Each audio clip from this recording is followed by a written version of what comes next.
téléphone est à sous-privé. Merci. Toutes nos excuses, hein, c'est le direct. Pour pouvoir nous excuser, nous en excuser, ce sont les alinéas du direct.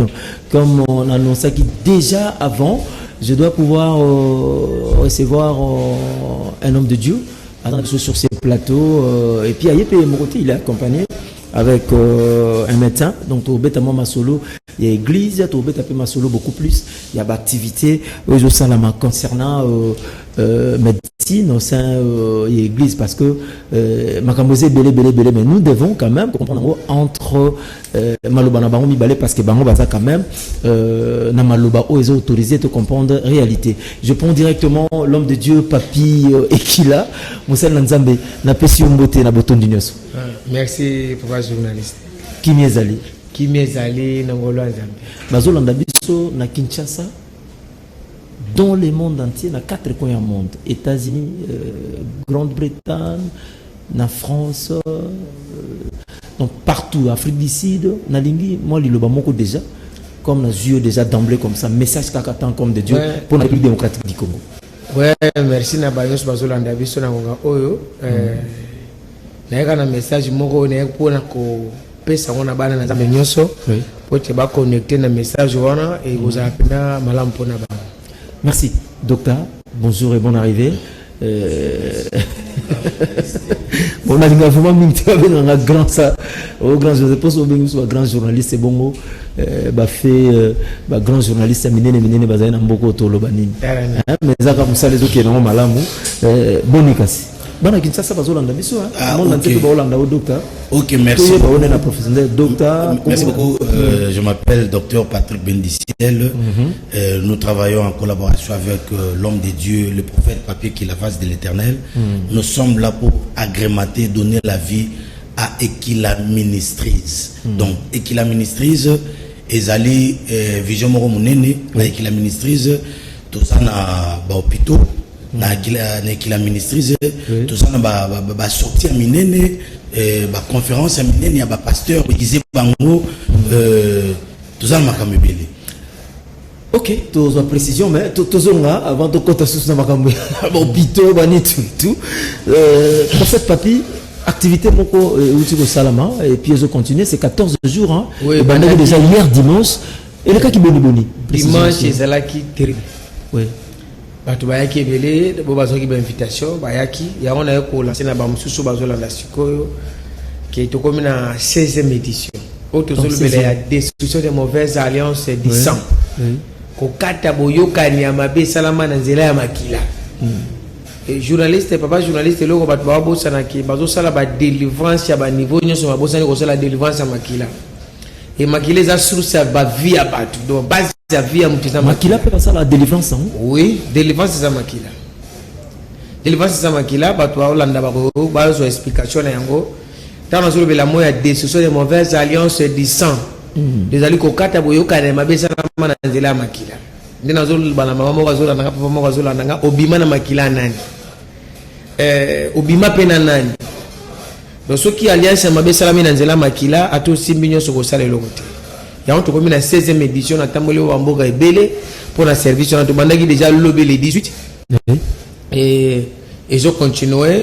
Tout ça me mardi, mercredi, jeudi, vendredi de 14h, 18h juste et le dimanche de 8h à 12h. Dans l'avenue Gemena numéro 15, commune à Kassavou. D'accord. Docteur, nous sommes pas là, mais au sein de l'église, automatiquement, bon, toujours trouver hôpital. L'hôpital en haut, expliquez Bissot. Merci. C'est comment? Merci beaucoup. Je pense que non, et qu'il a ministré prophète Papier qu'il a azam otomoko malamu, aligné le Congolais, prophète Papier qu'il a azam à l'école, azam hôpital. Il a aussi une chaîne de télévision, le roi canal Kinboé, azam na Ekila TV. Ok. Alors, souci nae ezalakeno a contribué na kati ya mboka oyo parce que mukonza mboka azana posa que non ba congolais batonga ba congolais ba l'accepter muté ya malamu. Alobi aneo ya kozala pasteur prophète il faut na zaper hôpital pour na kusali sabato. Alors l'hôpital wana toza juste na machine ou abeng machine ya désintoxication na anglais détox. kuna machine wana to sala ka tongate to sala ka bakisi ba comprimé kuna ezala kaka otie makolo na kati ya mai. Et le prophète papier qui la collabore avec ba ONG outils de partout. Ba ONG outils de partout. Comment ba soutenir le prophète papier qui la bi prophète aux âmes malam, aux âmes malam, aux autres peuple congolais. Mais comment on tient ma colonne mai et puis directement ils ont détecté machine il y a des intoxications où ils ont un centre hospitalier armée céleste et salama na poto et ça pour na bato mbongo. Mais pourquoi ne pas besoin ngo pesa ngo na hôpital mususu et puis et fonctionner calmement. Et ça pour bato mbongo ba riche. Ozomona médecine ezaka pour na bango. Mais prophète papi qui l'habité ba riche kakate peuple congolais bazana droit ya santé. Et ça dit parmi ba makambo mokonza mboka lingi. Ndi prophète papi qui là na moke azwaka. Nesika bebisa, nesika gaspiller l'habité aketi na poto. Akei na Chine akena Inde asomba machine wana ina ngo awa basoma ngo bazwaka o batombo batika kamboka babimia bakena mboka mopaya kozwa baswe prophète papi kila aina ma machine awa o tsaka makolo na kati ya mai bakolata o ceinture o lati câble ba connecter machine na courant eza ne élément moko national élément nezali élément absorbant et komela ekobenda maladi nyonso tout. Mais avant nyonso wana okoya o consulter munganga ba salu examen na yo et yeba nous en maladie ni malaria typhoïde diabète ba koyeba après diagnostic ne ba ko katelo ba nombre ya séance oyo koya pour ko tiaka makolo na kati ya mai wana so ba bi 30 séances. Alors prophète papier qui a collaboré na ba la maladie nyonso mais ils ont quand même un traitement mon côté traitement ils ont mususu au mona palu ils ont un traitement mususu diabète ils ont un traitement mususu mais comment au sein de l'examen ba trouver un malade au kotaka na machine on et puis nangina biso la différence nous autres na biso mobimba awa ezalaka représenter na sa makolo no mona wana ba nerf nyonso za représenter na sa makolo. Alors raison pour laquelle okuya otiema makolo na kati ya mai na machine wana balati câble et ko permettre okota en contact na rayon X ne ko bouger ba malade wana. Alors lokola nzoto na biso nyonso ezaka représenter na sa makolo nde machine ne ko benda malade nyonso papa na zo yebisa yo. Et puis les témoignages ils sont belés. Il y a beaucoup de témoignages. Les témoignages ils sont belés. Il y a des mais je ne sais pas est-ce que si possible peut-être il fallait les témoignages les témoignages docteur Nasir na osala ke prochainement parce que bakino bazolanda biso des messages déjà na portable ngana sengi lokwa lelo na yo lobela makambo etali makila ana lobela makambo décision de mauvaise alliance dit ça on va bazolanda ba image. Mais est-ce que pour l'hôpital, on a aussi un docteur aya kulera awata pendant une semaine chaque jour pour nous expliquer bah toi on a témoignage à santé on a commercial et puis tout docteur pour tout sur le langue. OK mais est-ce que awa na yo lobela bato marambetali destruction de mauvaises alliances vous avez qui hier oui on a toujours benga ngo wana maman na zo pesa témoignage azo ekaji à rouge pour service ça va falloir au kaningi na zo expliquer ngo bien na 100,000 pour na ji et comme makila yesu et azali na ba mikusa na sexe ya bo mama et ameli bakisi ya ndenge na ndenge ozo solution te. Mais l'homme de Dieu tawa zuka ga jiwa ne rouge akapoli perfection et kaulier ils ont ni comme aranage parce que makambo la République démocratique du Congo et comme belé il y a des fois quinoise va comment peut se mettre en doute comment qu'on semble la jus et ça la liaison ni na et ça la ndenge pour que le Seigneur agit directement à travers le jus.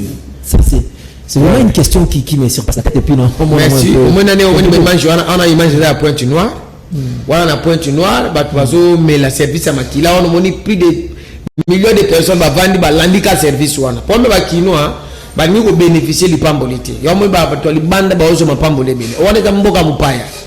Bazala qui ko respecter makamna zo sala e baya ki batu ba déborder sale ba keti na balabala mbouteage pour sala makina na prince one place dozala ki donc parce que na service à destruction de mauvaises alliances c'est ça papa journaliste ceux qui osana makila ba réclamation makilo ki ndaka liboso to ko sa yelo côté il faut to kata ba alliance mabe ya momoni yeso zo lo ba bien nende so ba kotangela biso bible ba pesa ba verset pour ba comprendre makila ngo ezandeni on est ka ba to ameli ji o koti liloba e bandu ko benga na ba démon na kombo na Yesu Masia. Sur le temps dans Jean chapitre 6 verset 53. à 54 le bien docteur Bible zoba boy Jean chapitre 6 verset 53 jusqu'à 54 Jésus leur dit en vérité je vous l'ai dit Yesu ebisi bango na bosolo na ebisi bino boy si vous ne mangez la chair du fils de l'homme et si vous ne buvez son sang vous n'avez point la vie en vous-même ceux qui bolé mosuni ya mwana moto te pe bomeli makila mwana moto te boza na bomoi te na kati na bino na 54 celui qui mange ma chair et qui boit mon sang a la vie éternelle oya kolia mosuni ngai pe meli makila azana bomoi ya seko et je le ressusciterai au dernier jour pe na Yesu na kosekwisa ye na mokolo ya suka ngate na lobi Bible so na pesa verset sur la pesi toke to évoluer na poto tika Bible so lo ba bien Yesu lobi so ki mutameli makila na ngate arozwa vite mwana bundu les ate ba tu musa osambela Yesu mais moi Yesu ko tena vie za deponi basali alliance na yete Yesu basala kana alliance